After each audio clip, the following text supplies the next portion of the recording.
皆さんこんにちは。今回はゴールデンカムイの聖地巡礼に行ってきました。ゴールデンカムイは北海道全域を舞台としている作品なので、本来の聖地は北海道の各地に点在しています。しかし札幌市にはこちらの北海道開拓の村という施設がありまして、こちらでは明治から昭和初期にかけて建設された北海道各地の建造物が復元再現されています。なのでここに行けばゴールデンカムイの聖地を一気に巡礼することができます。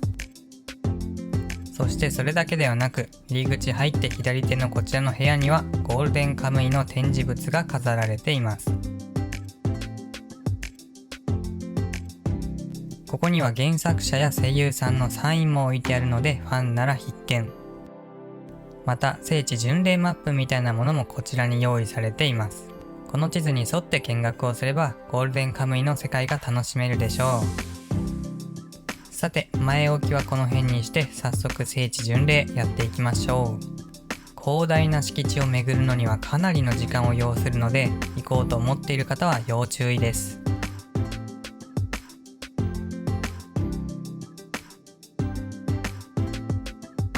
まずはこちらの大きなピンク色の建物。皆さん見覚えはあるでしょうか？そう、札幌世界ホテルの建物ですね。これはもう完全に一致していますね。内部も一部再現されているので見てみましょう。こちらの2階に続く階段や入り口の扉なんかも一致していることがわかります。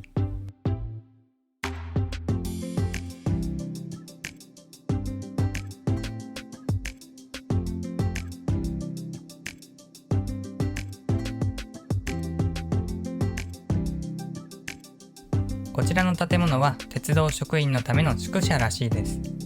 こちらの内部が作品で一部再現されています。鶴見中尉と江戸貝くんのやりとりを観察していたシーンですね。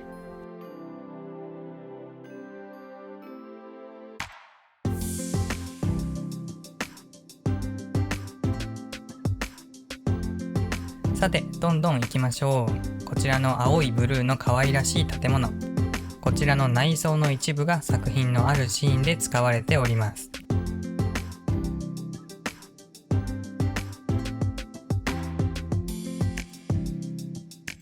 ここまで来ると見覚えがある方もいらっしゃるんじゃないでしょうか。そうです。土方一派のアジトですね。こうやって見ると部屋の内部がかなり詳細に再現されていることがわかりますね。土方さんが座っていた椅子もちゃんとありました。また作中で出てくる一部の小道具もこちらで見ることができます。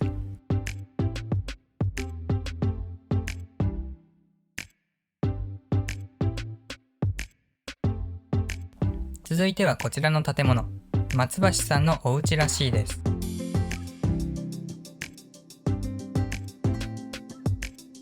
入り口に入ってすぐ左手にあるこちらのお部屋。こちらは杉本が鶴見中に捕まっていた時の部屋ですね。この部屋もかなり再現度が高いですね。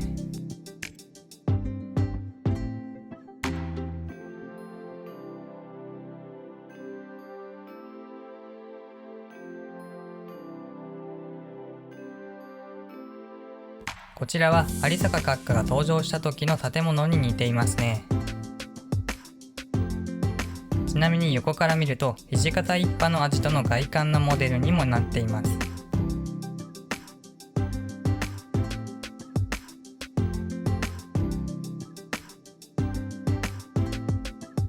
こちらの山本理髪店、作中ではそのまま出てきていましたね。この建物もかなり再現度が高いです。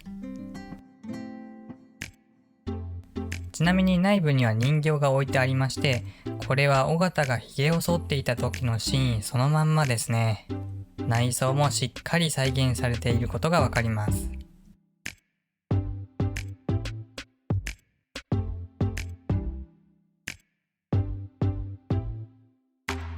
こちらの建物は谷垣が縁に向けて電報を打った時の郵便局です。丸い形の可愛らしいポストも一致していますね。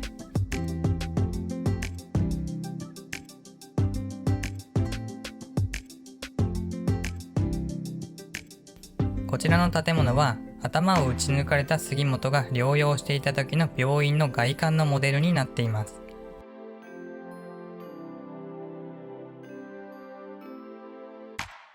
また内装は別のシーンで使われております。こちらの部屋は江戸貝くんと鶴見中尉が話していた部屋に似ていますね。そしてこちらの部屋は世界ホテルが爆発した後に牛山と家長が退避していた場所ですね。現実で見るとすごく硬そうなベッドです。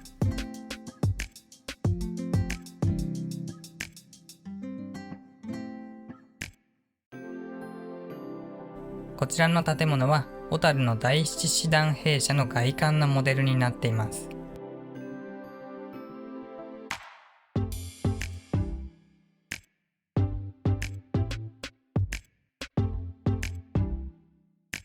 続いてこちらの建物、杉本がニシンそばを食べていた蕎麦屋です。現実でも実際に蕎麦屋の建物だったようです。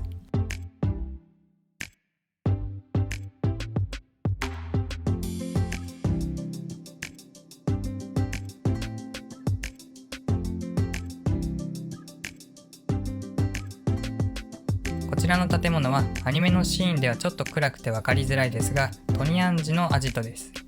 建物の上部にある文字と模様が一致していますね。こちらの建物の2階は鶴見中尉がいた部屋とそっくりなのですが、今は入ることができませんでした。さて、お昼ご飯の時間です。こちらの開拓の村食堂でいただきたいと思います。全然ゴールデンカムイ関係ないじゃんと思ったあなた、なんとこちらの食堂では杉本が食べていたニシンそばを食べることができます。麺は結構太麺。歩き回って冷えた体に染み渡る美味しさでした。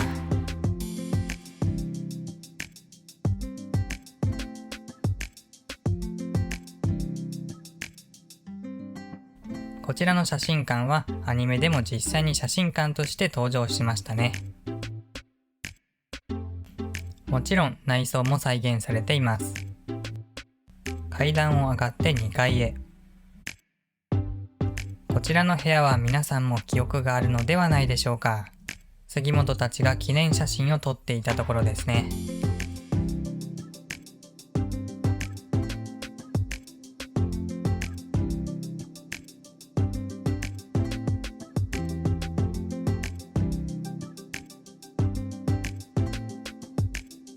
こちらの建物は北海道大学の寄宿舎。こちらも内装が作品内で再現されています。こちらの職員室みたいな部屋は淀川中佐がいた場所ですね。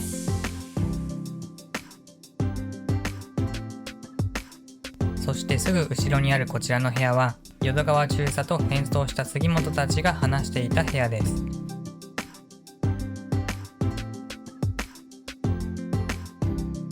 そしてもう一箇所、こちらの廊下を奥に進んでいって見えてくるこちらの階段。こちらの階段を小糸少尉が登ったり降りたりしていました。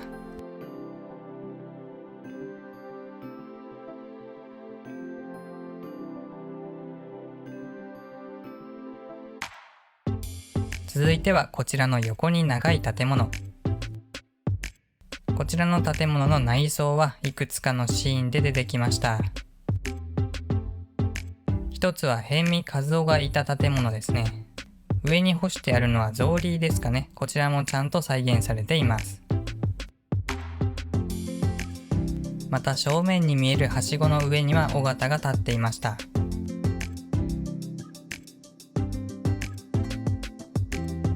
続いて隣にあるこちらの部屋、ヒドロ一家が話していた部屋ですね。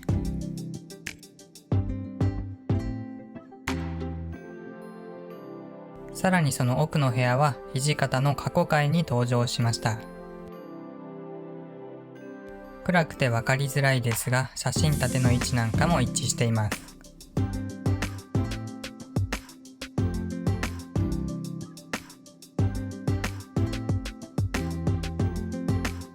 こちらの建物は渋川善次郎のアジトです。アニメでは外観は一瞬しか出てきていません。内装もしっかり再現されています。そしてこちらの台所は尾形の過去回に登場しました。右に置いてある壺の形が一致していますね。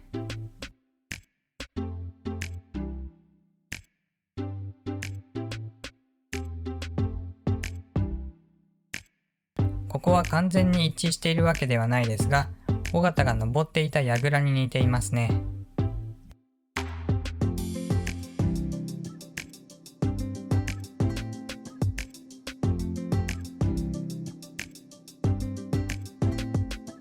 この建物は馬小屋です。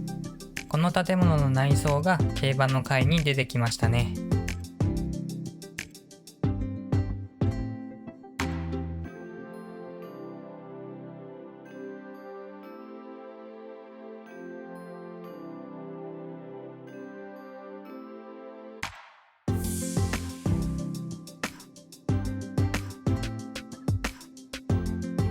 さて、聖地巡礼も終盤。こちらの建物は白石がレタラに見つかった時の場所ですね。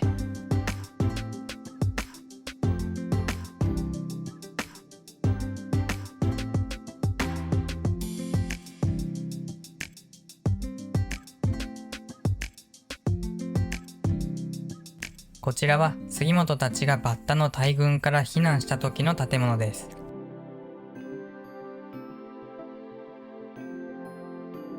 内部もしっかり再現されています。こちらがラッコ鍋を食べていた場所です。手前に見えている御座が尾形が寝ていた場所ですかね。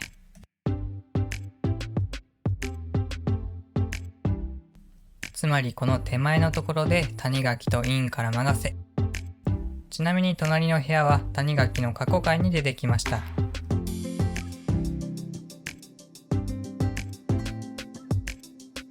北海道開拓の村の聖地はこれで以上となります。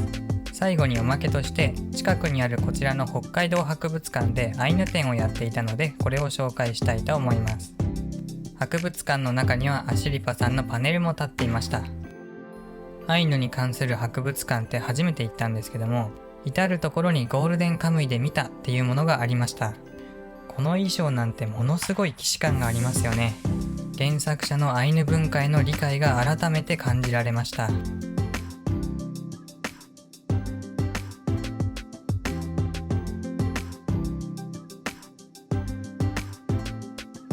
というわけで動画は以上となります。ご視聴ありがとうございました。